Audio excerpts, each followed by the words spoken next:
Welcome back to another tutorial from your point of sale supply experts. Today I'm going to show you how to replace a receipt paper roll in your Star TSP100 series point of sale printer.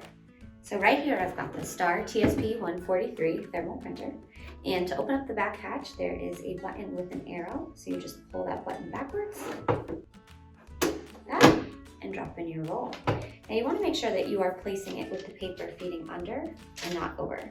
And that's because underneath is where the thermal side is, and that's the side that's going to image. So drop it in, pull out some paper, close it, and tear off the excess. Now the type of paper that you'll need for this printer is our 3 1/8 inch wide by 2 30-foot long thermal paper roll. It is EPA free, and we also offer it in phenol free options, in color options, different weights and different quantities. And we actually have an entire video about this paper roll, which I'll link up here for you to check out.